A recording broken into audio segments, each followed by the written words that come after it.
우리 한 절씩 한번 주님의 그 은혜를 생각하면서 함께 교독하도록 하죠. 제가 먼저 27절을 보겠습니다. 예수께서 제자들에게 이르시되 너희가 다 나를 버리리라.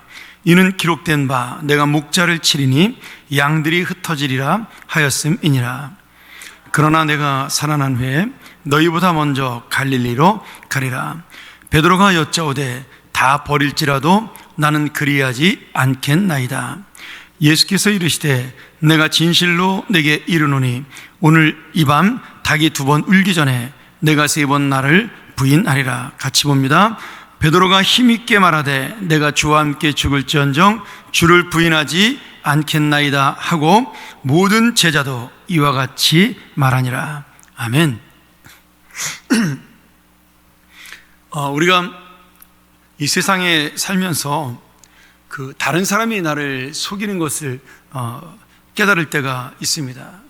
그러면 우리가 그 배신감 때문에 참 마음이 힘들고 상처를 받을 수 있겠죠. 그런데 남이 나를 속여서 내가 상처를 받고 힘든 것도 괴롭지만 사실은 나 자신이 스스로 속아서 나의 약함 때문에, 나의 그 무능함 때문에 스스로 속아서 내가 이 정도밖에 안 되는 사람인가에 대한 그 사실을 깨달을 때 사실은 우리 마음이 더 괴로울 수가 있습니다. 어떻게 보면 내 자신이 실망하기 싫어서 스스로 자신을 속일 때가 있습니다.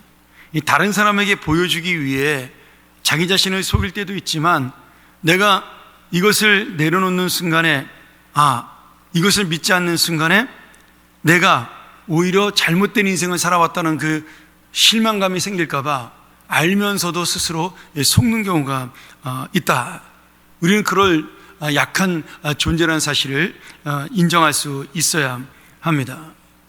오늘 십자가의 죽음을 앞에 두고 예수님께서 제자들에게 너희들이 다 나를 버리고 떠날 것이다라고 말씀합니다.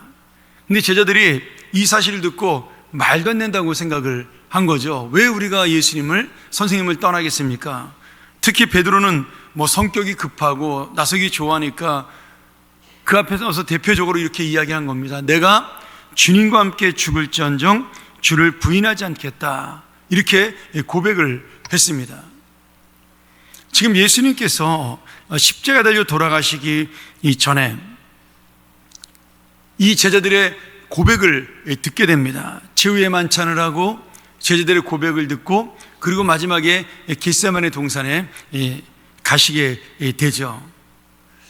예수님이 베드로의 고백을 듣고 베드로를 바라보면서 네가 닭이 2번 울기 전에 나를 3번 부인할 것이다 이렇게 말씀을 하고 베드로는 내가 주와 함께 죽을지언정 주님을 부인하지 않겠습니다 이렇게 주님 앞에 결단의 고백을 합니다. 그런데 나중에 베드로가 3번이나 예수님을 부인하고 그때 닭이 우는데 그 닭 소리를 듣고 예수님의 말씀을 기억하면서 그 자리에서 통곡하며 괴로워하게 되죠. 저는 이 베드로의 통곡과 베드로의 결단이 어쩌면 바로 가장 연약한 우리의 모습을 보여주는 것이다 그렇게 믿습니다.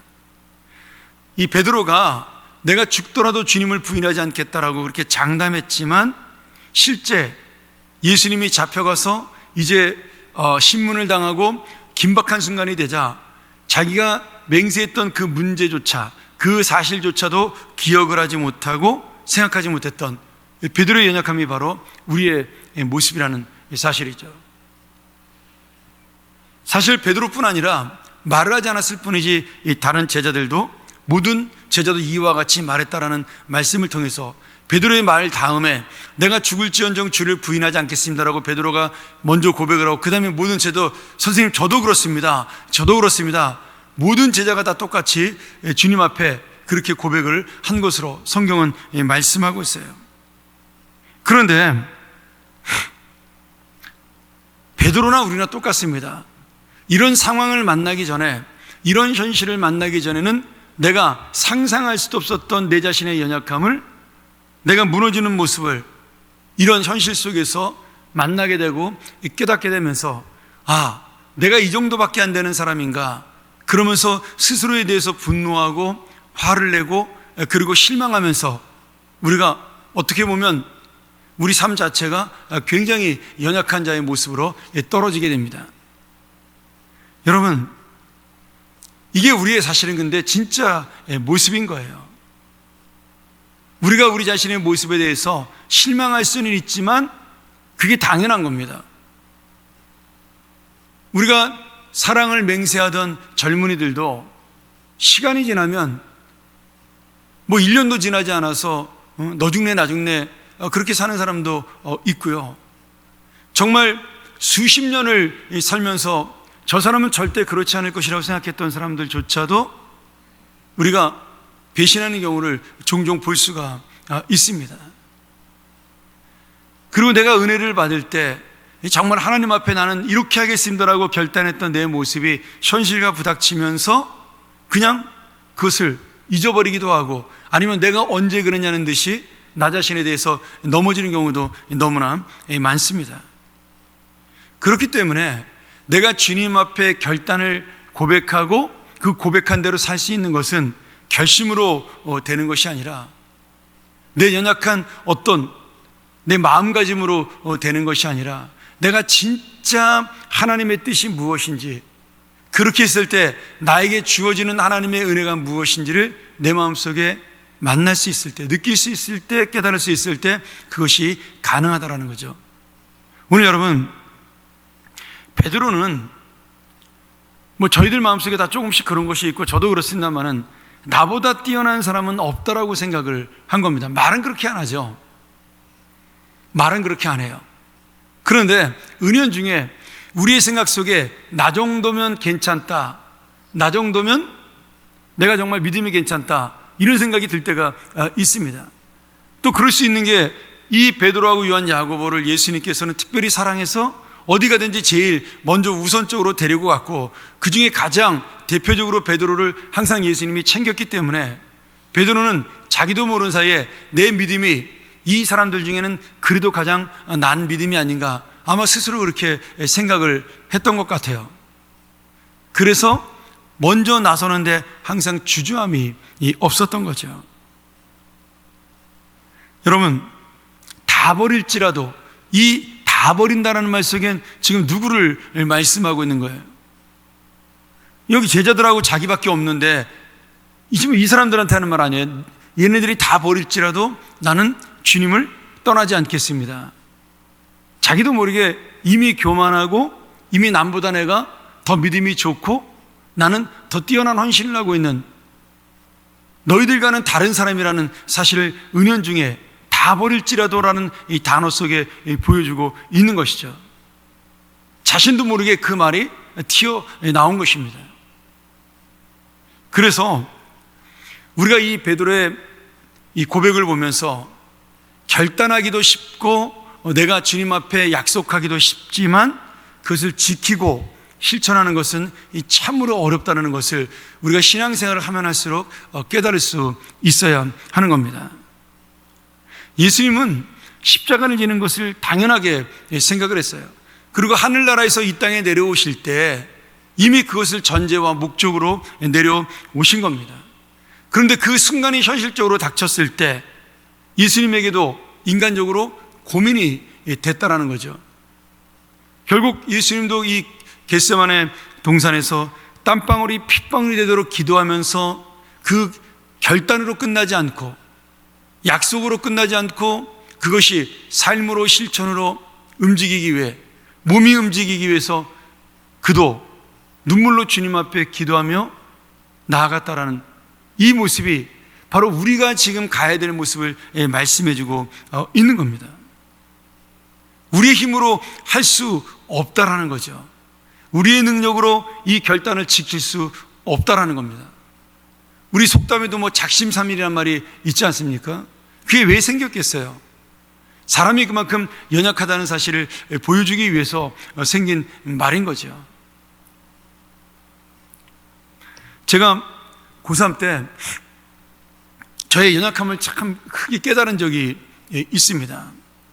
제가 이제 학교 옆에 있는 그 도서관을 친구들하고 3명이서 같이 다녀서 이제 학력고사를 한 2달 앞두고는 거기서 먹고 자면서, 집이 제가 이제 성남에서 학교를 기름동까지 다녔으니까 너무 멀어서 어머니가 야 힘든데 누나네 집에 여기서 가까웠으니까 둘째 누나네 집에서 좀 다니든지 2달만 고생해라. 그래서 처음에는 누나네 집에 좀 다니다가 그것도 귀찮아서 학교 옆 도서실을 어머니가 끊어줬어요.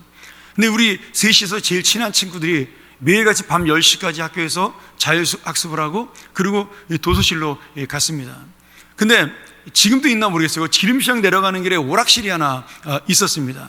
근데 우리 셋이 항상 그 오락실에 들려서 그 지금 게임 기억 이름이 안 나는데 이게 점프하는 게임을 해가지고 항상 내기를 해서 떡볶이를 서로 이렇게 내는 내기를 했습니다. 실력이 다 비슷했기 때문에 어떤 날은 제가 이기기도 하고 어떤 날은 친구가 이기기도 하는 그런 날이었어요. 제가 꼭 30분씩 거기서 셋이서 그 게임을 하고 그리고 그 간식으로 떡볶이를 사 먹고 그 도서실에 들어가서 공부하고는 했습니다. 근데 한 번은 그 두 친구가 무슨 일인지 기억은 안 나지만 그때 그 도서실에서 못 자고 집으로 돌아가서 옷을 갈아입으러 갔던가 뭐 하여튼 갔던 것 같더니 저 혼자 가게 된 겁니다. 근데 우리 셋이서 그런 약속을 했었거든요. 야, 우리가 공부하니까 우리가 혼자서는 이 오락실 가지 말고 또 우리 혼자 가면 오래 하니까 절대로 우리 셋이 가서 딱 30분만 지키는 걸로 약속을 하자. 뭐 이런 식으로 우리가 이제 했던 것 같아요. 근데 그날 제가 오락실을 지나서 도시를 가는데 그 오락실에 그 뿅뿅뿅뿅 하는 소리가 들리지 않습니까? 근데 제가 멈추고 그걸 바라보게 된 거예요. 들어갈까 말까, 들어갈까 말까. 그러다가 에이, 친구들 없지만 내가 한 게임만 하자. 그러고 들어간 거죠. 그런데 친구가 없으니까 한 게임이 2번이 되고 2번이 3번이 되고 내가 시계를 보니까 벌써 한 12시 가까이가 돼가고 있는 거예요. 여러분, 제가 시간이 지나가는 걸 몰라서 그랬을까요?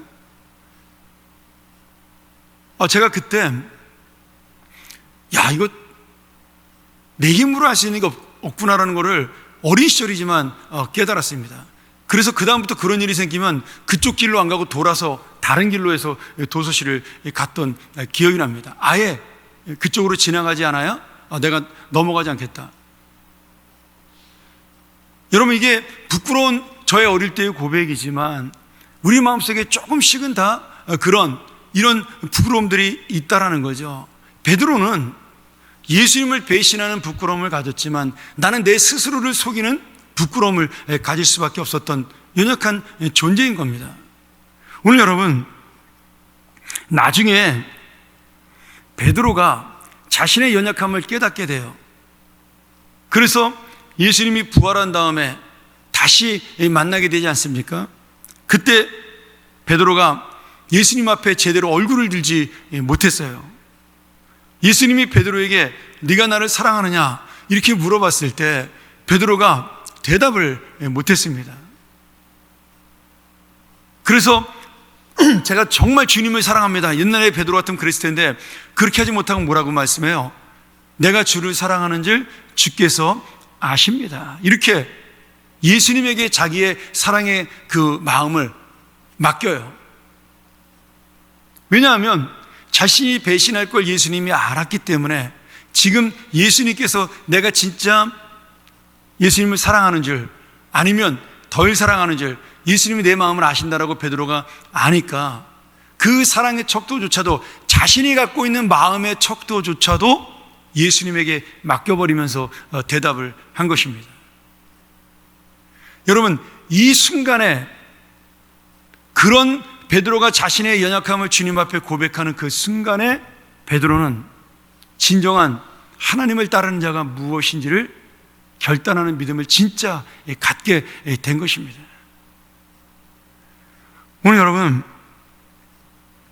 어쩌면은 3번이나 부인했던 베드로의 그 약한 모습보다 그 마지막에 예수님 앞에서 내가 주님을 사랑하는 줄 주께서 아시나이다라고 주님 앞에 자신의 마음의 어떤 척도를, 사랑의 그 강도를 맡겼던 예수님의 그 어떤 예수님 앞에 자신의 연약함을 인정했던 베드로의 모습이 진짜 인간적으로도 약한 모습이죠. 그런데 그 약한 모습 때문에 베드로는 성령을 의지하고 예수님을 붙잡을 수 있는 믿음의 길로 갈 수 있게 되었습니다. 그의 결단으로 끝나지 않은 내가 나를 사랑하느냐 내 양을 먹이라는 그 말씀 앞에 그가 제대로 대답하지 못했으나, 거기서 바로 결단하지 못했으나 그는 그 결단을 말로 하지 않고 실천으로, 행동으로 나아가 진정한 주님의 사랑으로 나가 교회를 이끄는 리더가 되었고, 결국에는 예수님처럼 십자가에 거꾸로 못 박혀 죽는 그런 실천의 삶을 우리에게 남긴 것이죠. 오늘 여러분, 우리가 주님의 뜻에 순종한다는 것은 결심이 아닙니다. 약속이 아니에요. 예수님의 결심과 약속과 달리 우리의 결심과 약속은 먼지와도 같은, 허공에 날아가는 의미 없는 소리와도 같은 것입니다. 언제든지 바꿀 수 있고 고칠 수 있고, 그리고 내 상황에 따라서 명분을 세우고 합리적인 이유를 대어서 그 모든 것들을 변질시키는 것이 바로 우리의 마음이에요. 그래서 삶으로 나아가는 것이 바로 믿음입니다. 오늘 주님께서 그 십자가를 졌다라는 사실, 기도의 그 피눈물이 나는 기도의 끝이 결국 십자가를 졌다는 사실이 오늘 우리에게 보여주는 교훈이 무엇일까요? 오늘 진정한 믿음은 결단이 아니라 희생이다. 진정한 나의 믿음은 이 실천의 희생으로 나오는 것이다라는 사실을 보여주고 있는 겁니다. 사랑하는 여러분, 우리가 내일서부터 이제 종료주일이 시작되고 한 주간 고난주간이 시작됩니다. 우리가 고난주간에 특별한 행사를 하지는 않지만, 제가 금요일 날 우리 온교인 전교인 새벽기도에, 저희 금요기도에만 좀 우리 성금요일이니까 같이 하려고 지금 그렇게 생각 중에 있습니다. 그런데 우리가 한 번의 기도도 중요하고, 이 고난주간을 내가 주님 앞에 정말 살아가는 것도 중요하지만 365일 내 연약함을 주님 앞에 내려놓고 내가 아닌 주님의 뜻이 무엇인가를 고민하면서 그 고민이 끝나는 순간에 삶으로 나아가는 것이야말로 내가 진정한 고난주간을 실천하는 1년이 될 것이라고 믿습니다. 예수님은 사실 그 일주일만 고난을 당하신 것이 아니에요. 모든 것을 아시는 분이었기 때문에 끊임없이 자신을 배신하고 끊임없이 자기를 배척할 것이라고 생각했던 그 사람들을 다 이미 알고 있는 겁니다. 그럼에도 그들을 붙들고 그들과 함께 가는 것을 택하신 분이고, 끝까지 그 약속과 사랑을 지키신 분인 거죠. 그래서 오늘 베드로처럼 연약한 우리도 이 자리에 있게 된 것입니다. 또한 주님의 귀한 사명도 우리가 맡을 수 있게 되었습니다. 오늘 이 말씀을 기억하면서 다시 한번 주님의 뜻에 순종하는 믿음은 결심이 아니라 실천의 희생이라는 것, 그리고 내가 주님 앞에 나가는 연약한 죄인이라는 사실을 깨달을 때 오늘 다시 한번 주님을 붙드는 의지의 믿음, 결단의 믿음이 우리에게 있을 줄을 믿습니다. 오늘 다시 한번 이 기도 시간에 그 믿음을 달라고 기도하시고, 그 믿음이 정말 나를 주님 앞에 온전하게 세우는, 스스로 나를 배신하지 않는 그러한 하나님의 자녀가 되게 해달라고 오늘 기도하며 돌아가는 귀한 시간 됐으면 좋겠습니다. 우리 함께 시간 이 말씀 기억하면서 기도하고, 우리 또 몇 가지 기도 제목을 함께 나누면서 기도하도록 하겠습니다.